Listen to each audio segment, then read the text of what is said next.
A hot lobster roll. I'm not into a cold lobster roll. I agree with you. Right? You need the butter and Rachel, stuff. what say you? Do you like a hot roll or cold? All around. Hot all around for all three of us. Wow, that's a Yeah. rarity. All right, great. I know. It's lovely. I just said I wanted brunch, but I changed my mind. My eyes went like a cartoon, like a woo that when I saw those images.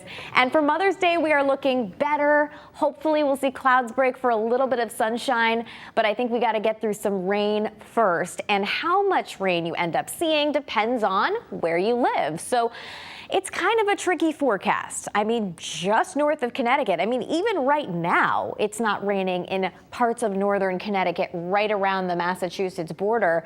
Meanwhile, we've seen steady rain in southern Connecticut for a lot of the day today. We're expecting around 1 to 2 inches for the New York City area, nothing for Springfield, and we are somewhere in between. So it is a really challenging forecast to figure out how wet it's going to be tomorrow. And here is the example. Again, you can see this sliver of dry air in northern areas, and this will be the case tomorrow as well. We'll see occasional rain, less to the north, more to the south. Now let's take a look at the future radar. Low temperatures tonight will drop back into the 40s, so we'll see that rain continue. Heading into the day tomorrow, high temperatures around 50 degrees. This is way below average for this time of year. You guys know that. You don't need a meteorologist to tell you.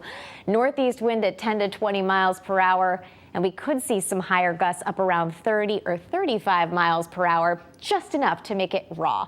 So no matter how much rain we end up getting, and while I'm saying it's a challenging forecast, it's still a damp day, it's still a cool day, and it's still a breezy day no matter how you play it. So here's just one of our computer models. And again, some are wetter than others, showing that drier air a little bit stronger or a little bit weaker. This is 6 o'clock in the morning, 9 o'clock in the morning, noon, noticing it's wetter to the south, drier to the north. We might see that rain come back a little bit farther north as we head into the evening, and that rain starts to fizzle as we head into your Sunday. So Sunday, we start off overcast, clouds break for sun. It's still a chilly day though. We'll only see high temperatures that will climb into the mid-50s for a lot of the state.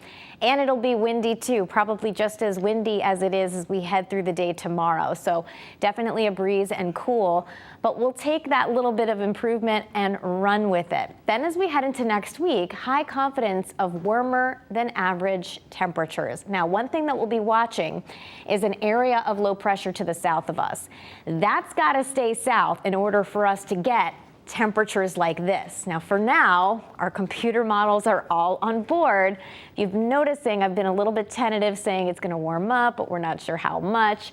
Right now, we're all on board, but that's the one thing that we'll be watching, that area of low pressure to the south. It better not move. Temperatures in the mid to upper 60s for Monday and Tuesday. By the way, it gets windy tomorrow, and those winds stick around Sunday, Monday, Tuesday. It's really not until Wednesday until they start to ease up again, and that's when we're also starting to see those temperatures climb. I mean, we're going from a high temperature tomorrow around 50 to a high temperature around 80 as we head towards this time next week. Spring is wild for us here in Connecticut. Your Shoreline 7-day, low to mid 60s Monday and Tuesday. Notice after we get through this rain, it's actually a dry stretch of weather for quite some time here. So I know you don't want rain over the weekend, but it's kind of good to get it in before we end up going through this next dry stretch, guys. Pretty soon people will be saying, oh, it's too dry out there, and that'll be something after the wet couple of seasons that we've had, guys.